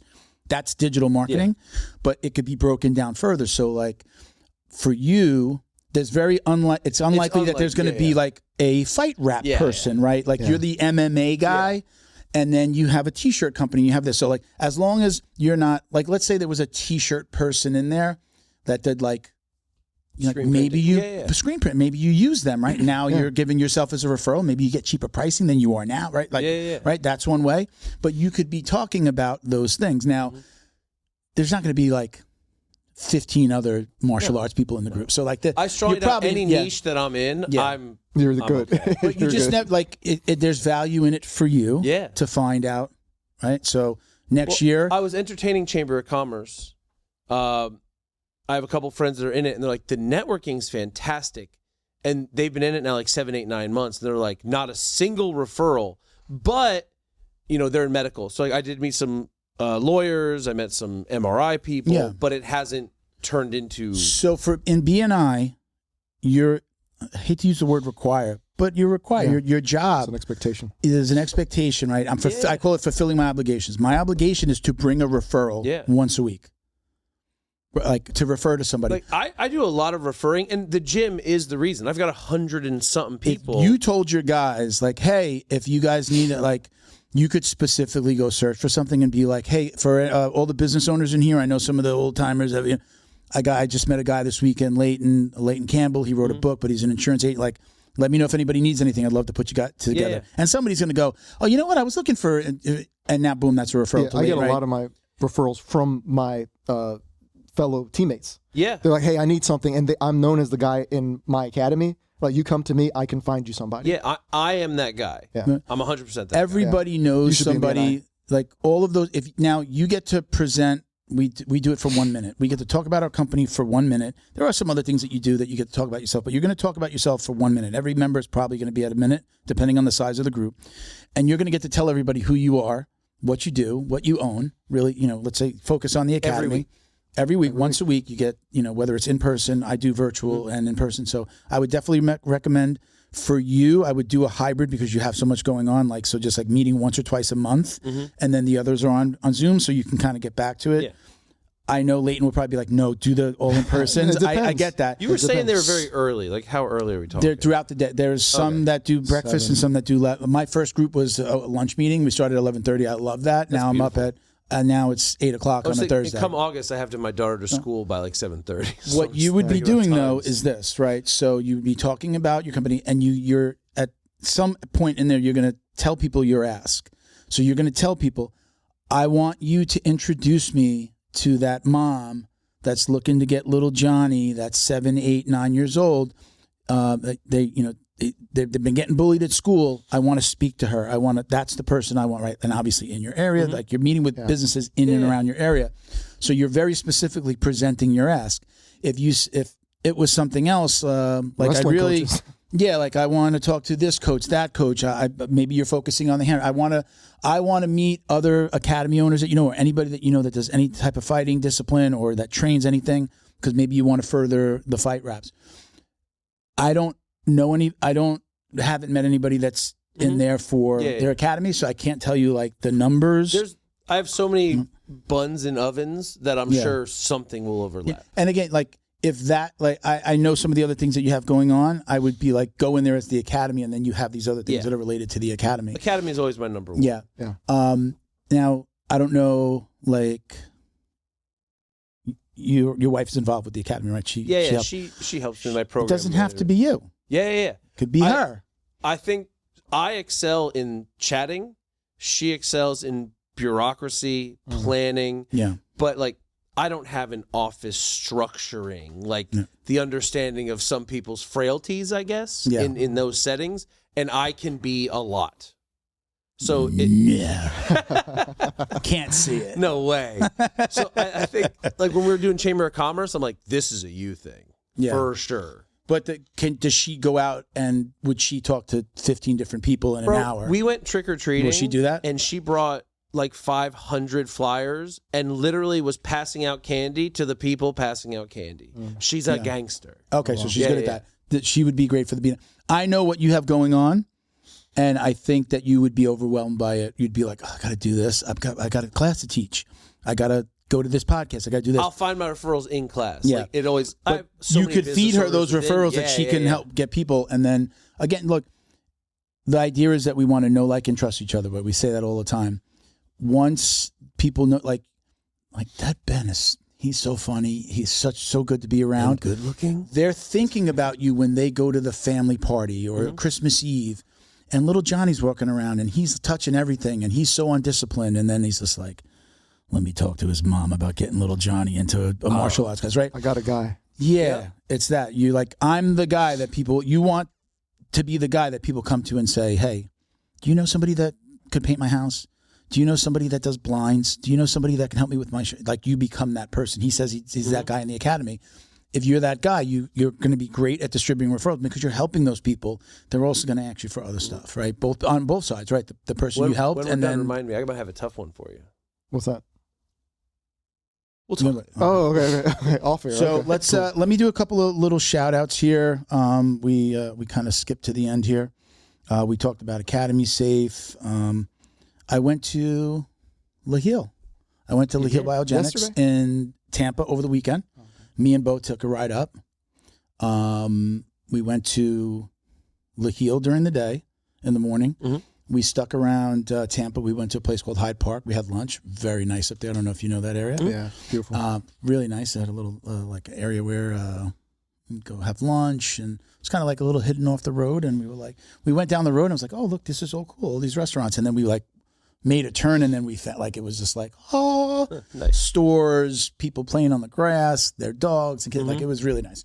So we ate over there, and then we went over to Kissimmee, and we got to watch Combat Night. Yes, sir. Which he's a commentator for Combat Night. So we got a couple of pictures, good fights. Yes, sir. It was a very long day. We left before the main event.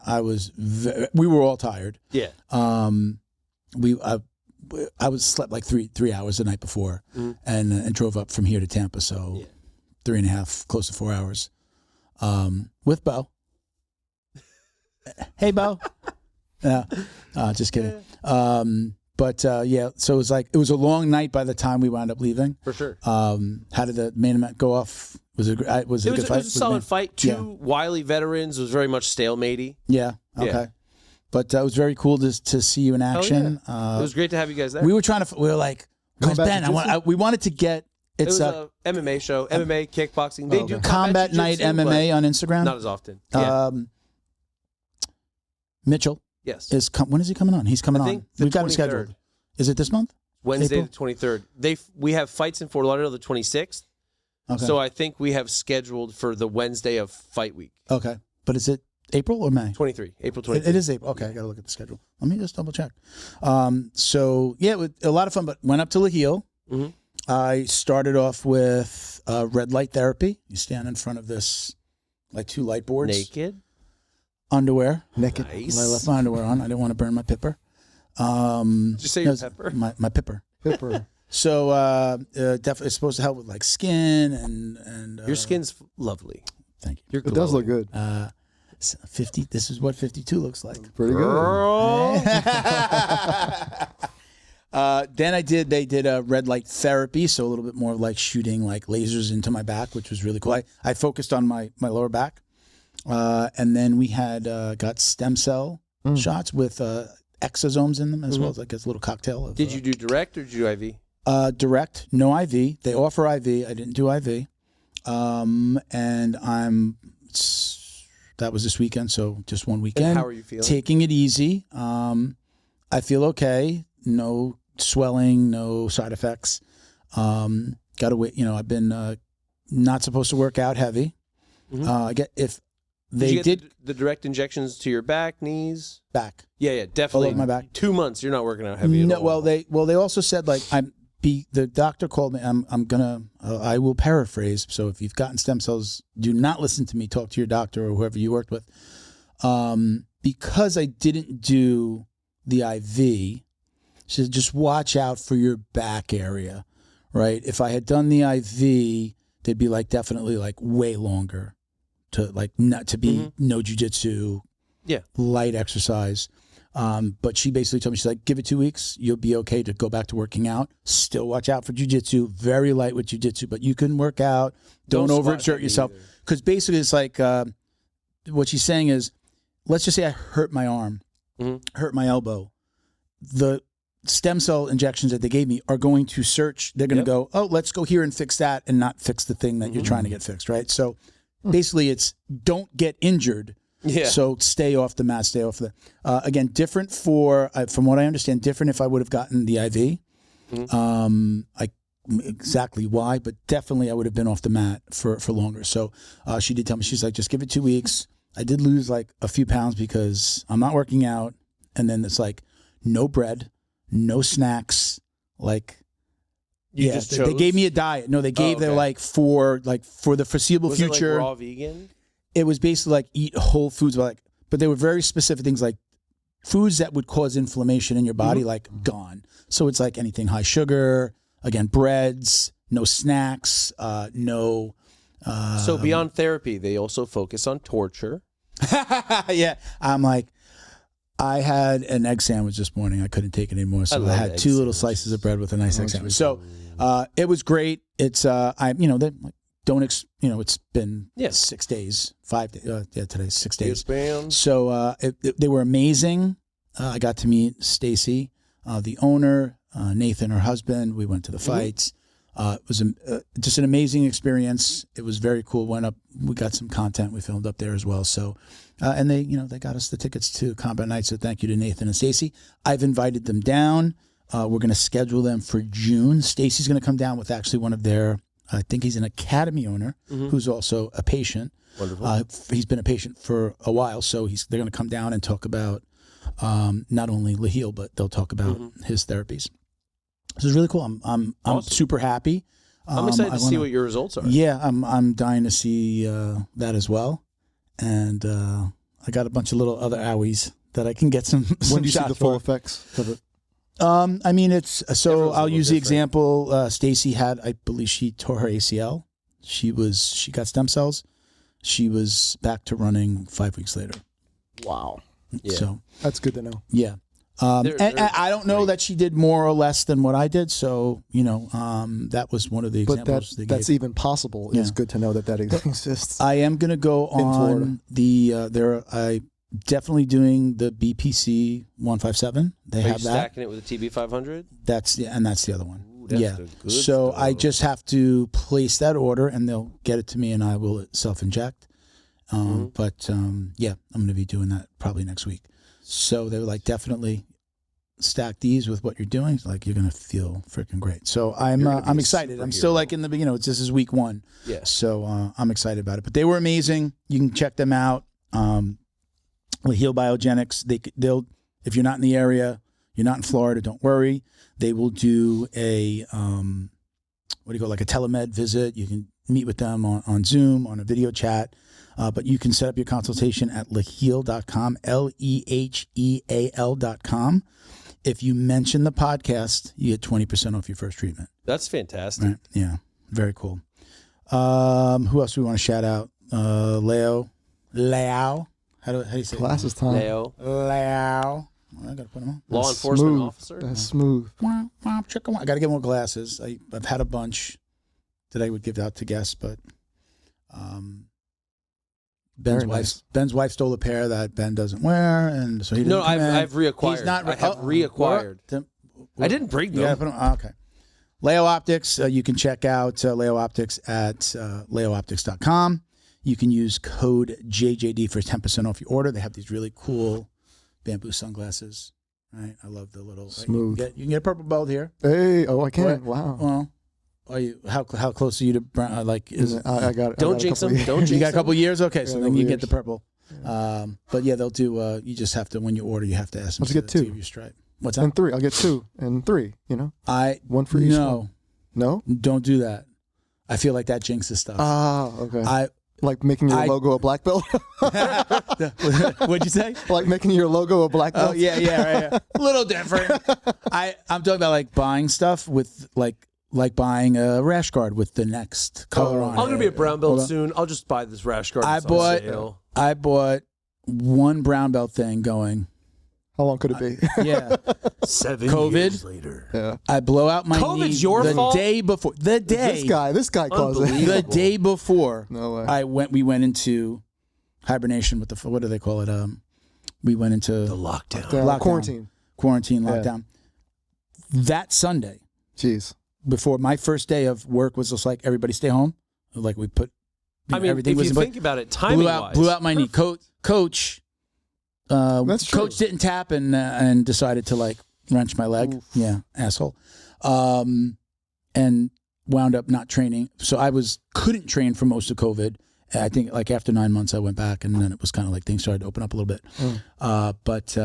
So don't pre-buy your colored belt. I bought merch. I watched that freaking rash guard hang in my closet. I was like, you did this to me. Should have burned it. Son of a bitch. So I'm like like I would never buy anything for the neck. Now black, now it's like black belt is all right, no big deal. It's just a matter of time. Don't that's good advice. I'm going to take you up on that. Don't ever buy the neck, like it's coming soon. Yeah. Don't do it's that. Like with my commission checks, I don't even think about it. I was like, whatever's going to happen is going to happen. I don't really care. I'm just going to do the best I can. Yeah. Absolutely. This is one of those situations. So Leo Optics, very cool. Love them. They've been great to us. We've actually worked with Lionel, one of the owners over there, on some of his marketing for his power wash company as well. So what else do we have? Who we missing? We missing anybody? I think that was it. Yeah, that's well, I've got a couple of shout outs that we'll do at the end of the episode, but I wanted to get back to the book, and I have a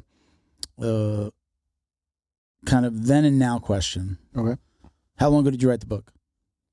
I started 4 years ago. 4 years ago. When did you finish? I finished about a year ago. Okay.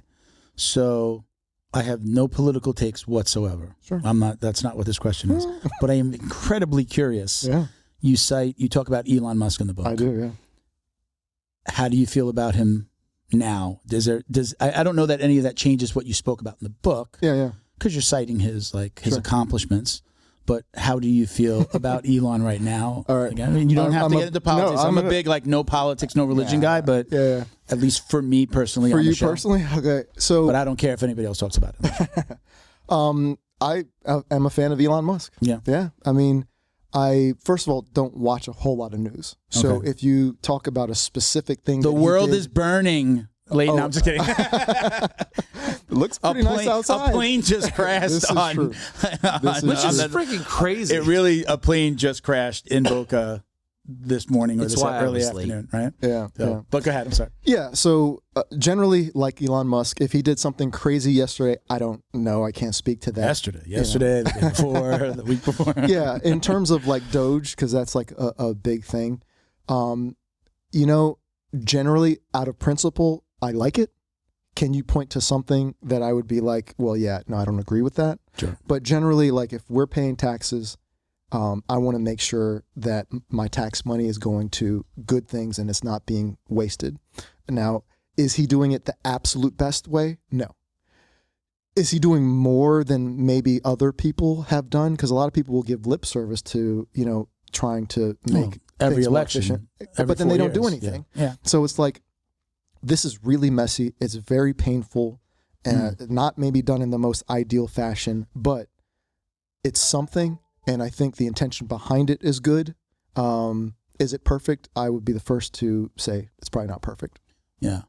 I don't love it, but there is a little part of me that is just like, kind of, this has to be done. It's because like you said, people have talked about doing things like this forever, and then nobody ever does anything, and then we're like, 4 years from now, didn't you say you were going to do that last election cycle? And if we do nothing, if we just continue on the track that we're on, we are literally, our country's going to be over. Because there's only so much debt you can rack up. I mean, it's just like your personal finance or your business or whatever you do that involves money. You can't just spend your way to oblivion, and we can't do it as a country. At some point, we're going to have to pay the piper. So I would like to not have to go to war with China because we got our financial house. Because in my opinion, and I've gone super politics right now. There's only two ways out of this. Our debt. We go to war, or we clean up our house. Yeah, and it's one of the two. There's no second option. There's no third option, in my opinion. Sure. I mean, you could always go for Costa Rican citizenship. Hey, I mean, the whole country can't, though. Look, there's enough places to spread out. Yeah. The more I like you, the more you can center towards Asia. The less I like you, the further away you can go. Because I'm going to be in Asia. Wherever you go in the world, like America, I know I mean, we're in America. I hope most people like America that are here. I love America personally. But if America falls, it doesn't matter where you go. It's true. Everyone is kind of supported by. Yeah. And who are we? Who fills that vacuum? What are the values of the country that fills that vacuum? You look at like AI and the countries out there that have like programmed AI with their values. It's like, that's problematic. You know, if America goes away and there's a vacuum and it's filled by these other countries, I don't think the prospects for the world are as good as they would be with America in the picture. That's my opinion. You know what that means? They found water on Mars. Yeah, a trippy show I'm watching right now is called The Expanse. And have you guys watched that? No. Great fucking show. Great show. Are they doing another season? Man, I'm in episode season 4 right now. So I don't know how it goes to 6. Is it like a Discovery Channel show or a sci-fi No, it's like a sci-fi show. It was a sci-fi that moved over to one of the streaming services. Yeah, it's on Prime. It's on Prime moved to right Prime. now. Okay. They continued and then did a few seasons on Prime. It was one of those like fans brought it back kind of situations. It's really good. Do you think cable is near its end? What's that? Do you think we're going to go all streaming? What's cable? Yeah, that's people what I'm cut saying. The cord. Yeah, we're pretty much What's your answer. But then there's so many streaming sites. Like somebody's got to come up with an idea of the whole like which is just going to be the reinvention of cable. A streaming broker. Okay, look at that. Well, what happened is like they buy each other up. So like if you do, like Hulu has Disney, ESPN Plus, right? So that's what's happening. And then you've got like if you do like a Walmart membership, they give you like Universal, something like is it Universal? I'm not sure about that. No. I forget which one. Paramount. I think they do. They have a deal with Paramount, so they do Paramount, right? So it's like that. Yeah, that works. Netflix is just I don't think anybody bundles. But then like I had also like T-Mobile. My wife had Netflix through T-Mobile through her member. It was like she paid nothing extra, and then the second year it was like $5, and then $10, and then it went back to just like what you would pay. Yeah. But through T-Mobile, we had like things like that have happened. Mm-hmm. But there are the bundling services, so it's kind of happening already. Yeah. But I don't think there are too many streaming services that just have a deal without them having been bought out. So on The Expanse, real quick, just to bring it back to what you were saying, is like they end up sending people to Mars, but then they become the enemy of Earth in the future. Of course. So, like it's like the people that are born in space are not human. Like they're not there. Yeah, what do they call? What do they want to call them?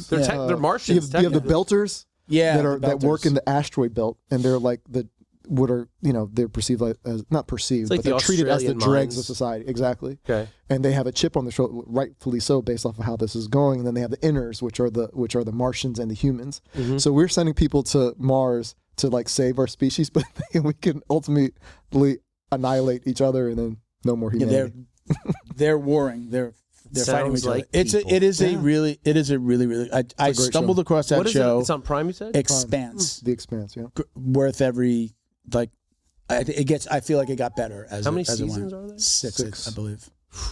It's really tall good. order, but I understand. Yeah. It's good stuff. I'm always when it comes up, I'm like, man, are they gonna do another? It's been a few years since they've done another season. I think it's kind of one of those that like during COVID it kind of stopped, and then they might not have continued on. But definitely, it's a good show. All right, so we're almost at 2:00 here, so we're gonna do our drill down. The drill down are some of the most popular questions that we get. So it's like we're usually asking everybody. I know that we didn't. If anybody's listening, we didn't talk a lot about jiu-jitsu, but we love talking to people. This is more jiu-jitsu than we've talked about in the last 3 episodes. Probably. So we do. I do love talking to jiu-jitsu practitioners who have something interesting going on. That's kind of like we're the show evolves and goes through certain time. Right now, it's like this is my favorite thing to do is to just kind of learn about people and the world around their jiu-jitsu, how it ties in. But we're going to go to some specific jiu-jitsu questions. So we call this the drill down. At this point, Bo has a sound effect that goes, the drill down. I suck at it. All right. So preference, gi or no gi? What are you training mostly? It's crazy. I train gi a lot, but I go to the open mat no gi. So I roll more no gi. Okay. Takedown or pull guard? Takedown for sure. I'm a judo guy. So were you a judo practitioner as well, or no? My academy offers judo. Oh, okay. Yeah, and I love judo. Very I love cool. judo. And you said you also did some karate, Japanese Shotokan, but when I was much younger. Okay. Music during rolling. You like music during rolling? Or do You want have nice to, and because the quiet? grunts and that doesn't work. You have to have some kind of music. Slow R&B. The type of music is important. Yeah. Music, yes. Ain't nothing wrong. What's your preference? If you're controlling the music dial, Oh man, the music They don't- dial. Listen to me. They don't I let just me. aged myself. I'm the oldest guy, or probably It's hardcore death metal, you the know it. one I do like when let the bodies hit the floor. So we'll go with that death metal. Death metal. Okay. What would you be doing now? A lot of times we have academy owners on, so this question has always kind of been for that. But what would you be doing if you hadn't have found martial arts? And for you, is like, are there other? What would you be doing physically? Like, what would you be doing for exercise? Did you have another passion? Were you a runner? Did you play a sport? Yeah, I ran in high school, but as I've gotten older, there's a lot of impact on the body. But I chose jiu-jitsu. But it's different, man, because jiu-jitsu injuries are like localized, where impact of running kind of goes through your whole body, and it feels can wear your whole body down. Yeah. So if I wasn't doing jiu-jitsu, I would be lifting, which I do anyway. I'd just be lifting more. Okay. How old are you? I'm 46. 46. I don't look as good as you, man. You look like you could be younger than I am. I was the gray in your beard might make you look a little bit older. No, I'm but talking about your face, skin, like, bro. there's This no guy's skin. I don't know. wrinkles Is that and- Laheel that got your skin going on too? I don't know. I don't. Your skin looks amazing. I bet his girlfriend like sits there and puts like the stuff on him. I don't feel. I mean, when I look paste. at myself, I'm like, I see every little ding. I can be like, that happened in this one. 1976 hockey 83. So yeah. Are you like a consumer of instructionals? Are you watching on Instagram, or do you watch all the the ADCCs and the IBJ Jet? Like, are you are you that guy, or is it No, like I'm not I that go to guy. the gym, do my jiu-jitsu, and that's it? I'm kind of in the middle. No, I actually wouldn't say in the middle. I'm a little more towards not doing much in that respect. I Craig Jones Invitational. I love that. That was great. Awesome.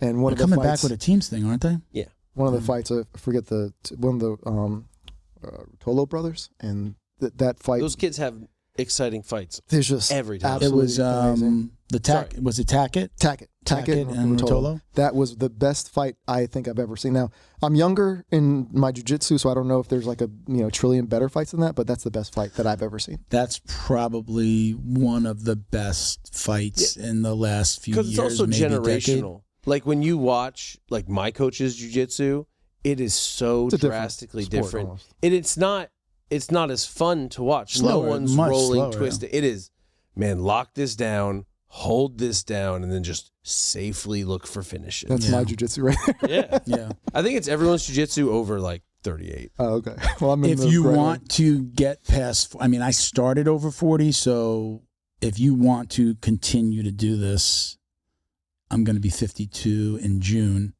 You have to pull guard, do a lot of jiu-jitsu, Yeah. pull guard, watch the knees. I was running down the hallway last night with my dog, and I was just like, oh, fuck. I'm like, oh, That's the bad start of a story at our age. I was running. carpeted Firstly, hallway. I'm like, Why are like, you running in the what? hall? Yeah.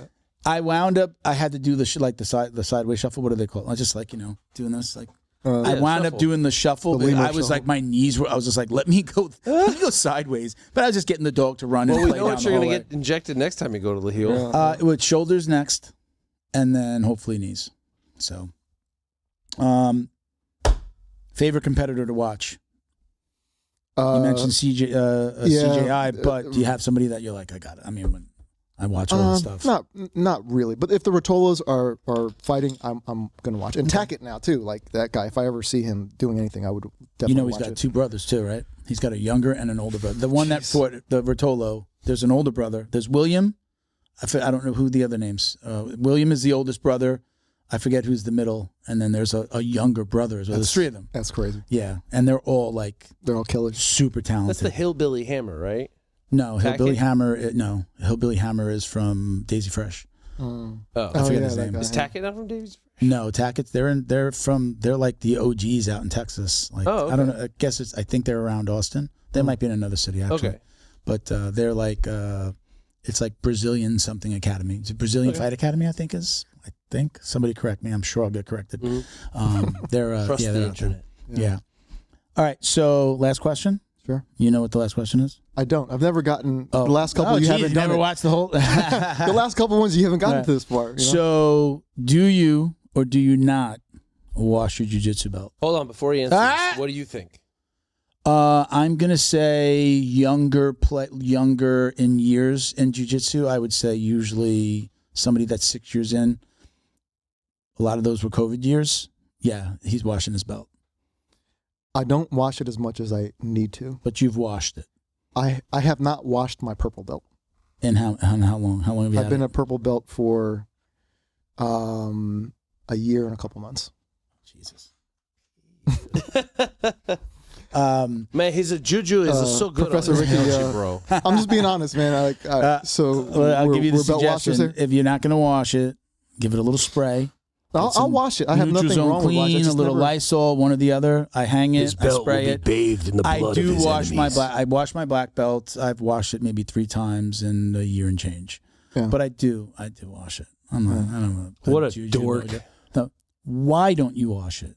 That's the more important question, because everybody has, I just don't wash it, or like, no, the blood of my enemies. I never really, okay, because I roll no gi a whole lot more than I roll in gi. Mm-hmm. My belt doesn't really get that like visibly soaked with sweat or I've heard or that. blood. That's good. You're rolling on the ground. You're picking So it wait, up. you guys like drill in the gi? I've heard that one. No disrespect intended. No. But it's touching the mat. The mat has the shit on it, whether it's wet or it gets sweaty. I'm conceding me not being in the right place on this. I'm just being honest. Okay. Yeah. I've had the. You're not the only one. Don't feel bad. A lot of people have been like, well, I don't even wear it. It comes off and it's off in the corner. The second it touches the mat, that's where you're It's on picking the up the floor. shit. That's why you don't eat food off the Yeah, floor. it's where all the feet are walking, and the guy that See, doesn't. now we're The gonna guy have that went to foot the weirdos the that guy are that coming went to to the the gym. bathroom without his slippers on, came out, walked on the Firstly, mat, and your who belt does belt that? is just laying right lot on of top people, of where he unfortunately. was. A lot of people. Okay. Do you have a protocol in your gym for people who step off the mat barefoot? It's Like, just the rule. is your day done? Do you have to go home? My last Like, academy, the coach would go off the mat, go in the bathroom, go into the men's room, that come on is and off such the a mat. sign for me that it's time to go, To go. immediately. Yeah. They did the only thing they did one time is they bought those little like mats that like you wet it with some everybody goes to the Dettol. same Yeah, one. They did that for a little while, and as soon as they ran out of the solution, they course. never at least when I was there, then it was just like, hey, the mat's dry. Yeah, we don't know, like nobody ever did it again. I would go off the mat, whether I had sneakers or shoes, whatever I showed up with, and I would go. I'd put it down in front of the bathroom door, put them on, go into the bathroom. I 100% did it religiously because I always thought, and he could walk right past me and go into the bathroom with his shoes off and then come back out. I think it's one of the most disgusting things that you can do. I mean, forget me. You might walk off the mat and just walk someplace away from the bathroom, and it doesn't feel as disgusting as you went into the bathroom. I was just in there. I see pee droplets on the floor, Everywhere. and now you've walked, and I remember I did get staff once there. I'm 11, 12 years in, got staff once. And I remember when I called him, I said, listen, I just want to let you know I got staff. He's like, you could have gotten that from anywhere. And I'm like, I wasn't calling you to accuse you of that I got it there. I just wanted to let you know that I have staff. I'm going to be out. And I don't know, is there a protocol like, shit, somebody got staff, let's make sure we clean the mats a little extra good tonight? I don't know. What would, if somebody called you and got staff, would you do anything different in your academy? I had a kid who was reffing school sports and got it there. Okay. Came and he's like, I haven't been in 3 days, but I just saw this thing, blah, blah, blah. I'm like, all right, cool. So I go through the video camera. Who did you train with over the last 3, 4, 5, 6 days? And then I have to make the awkward phone call. Hey, man, so-and-so got staff. Do you have any boils, scratches, cuts, itches, burns? Yeah. And if the answer is no, cool. Be on the lookout. I'll see you on Monday. If Do you ask them to kind of don't take a couple days off? If they have like a scratch or a bump, go to the walk-in, go to the ER, go to your doctor. If after a week they've got nothing, on a certain level you have to trust them. Because who's going, I have this burning sensation in my forearm, but fuck it, I gotta roll. Yeah. No one. And if they do, they can get lost. But luckily everyone that I've had to make that call to was like, okay, great. And then I start getting the calls. Hey, I went to the doctor. I'm clean, or I'll see you in 2 weeks. Yeah. Have you ever had staph? I've had staph twice. Yeah.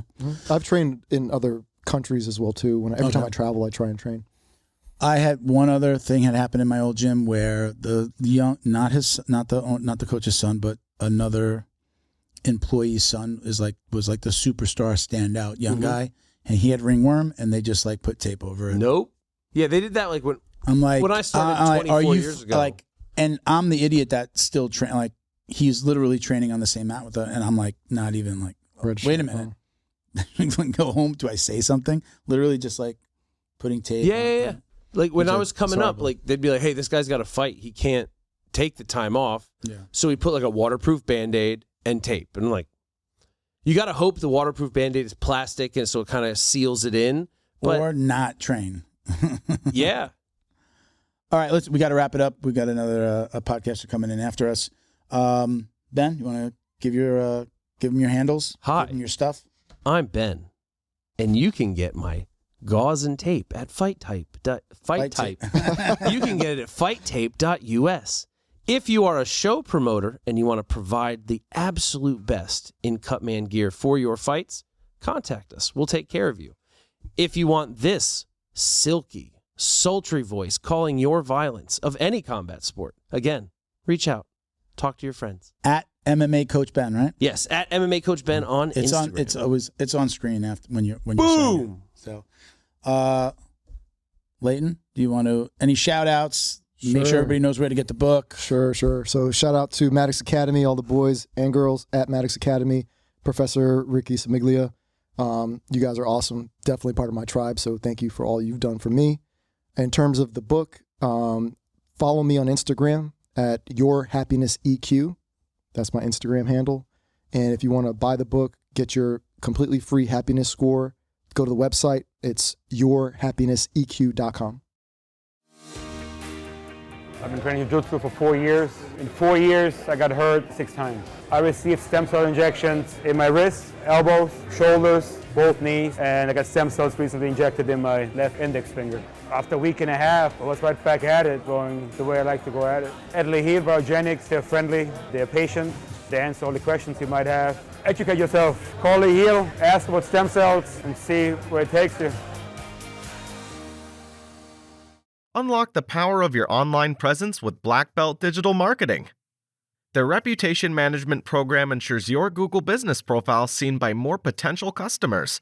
Black Belt Digital Marketing is your full-service digital marketing agency specializing in local SEO and reputation management. Boost your business today. Visit bbdigitalmarketing.com. Your success is their priority. I'm going to ask you, there was one more book over there. Was that for... I got a book and a hat for Ben, and then there's another, because I sometimes hear you mention another name behind the camera. I wasn't sure. Bo. Okay. But I'm going to give the one that you gave me to my girlfriend.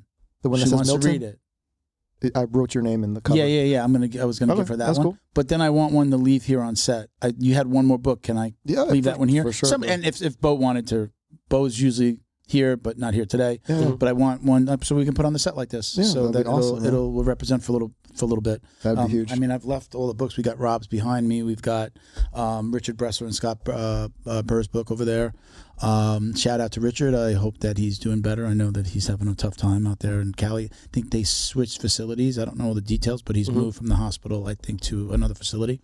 Hopefully he's doing well. So we sending good vibes to Richard Bressler. You can check us out on Instagram at Jiu Jitsu Dummies. Right, you can you just hit the link in the bio, and you can find all the ways to watch, listen, and support. My personal IG is Uncle Milty BJJ on Instagram. Did I say it last time and you were like, "Hey, weren't you going to change the handle?" Did I talk about changing the handle? Talked about, you've been Uncle Milty BJJ for quite a while, but it doesn't represent all the things you do. Oh, okay. Anymore, really? I don't remember having the conversation. Is that crazy? It was like a blurb more than a conversation. Okay, yeah.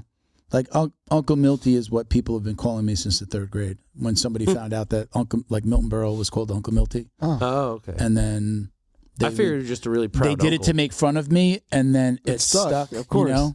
That's how the best You know, names. it's like calling the fat guy Slim, and for the rest of his life he's heavy, and one-armed everybody guy calls him Slim. lefty. So I kind of wear it like all my friends call me Uncle Milty. Like, hey, Uncle Milty, what's up? Nobody just Then says. keep No, it. it's odd when somebody calls me Milton. Oh, So everybody calls me Uncle Milty. At least back in. what do New you York. call him, Ben? Milton. Milton. Sir? Oh, No. Again, listen, man. Thank you very much. Thank you for bringing the book and the hat. I appreciate it. Yeah, man. We'll leave it there. If when you write the next one, you want to come back on, or sure. anytime in Yeah, between. If I'm welcome with my not washed purple belt, but I will wash it tonight. This is the invite that I'll extend to you. Love to have you back. If you ever want to bring like a professor or somebody you train with, be like, oh, this would be a great conference. Let's get on and talk. You see that there's another seat. Bring in somebody. We do some round tables and just shoot the shit. Awesome. So I'll open take you up on invitation. We're usually booking out about 2 months. You kind of know, right? So right now we're booking out for we're in April. We're booking for June. So just let me know ahead of time. We'll get something on the schedule and have you come back in, man. Good stuff, man. All right, Appreciate man? it. Appreciate it, man. All right, everybody. Thank you for watching and listening. Peace, love, jiu-jitsu. Oos.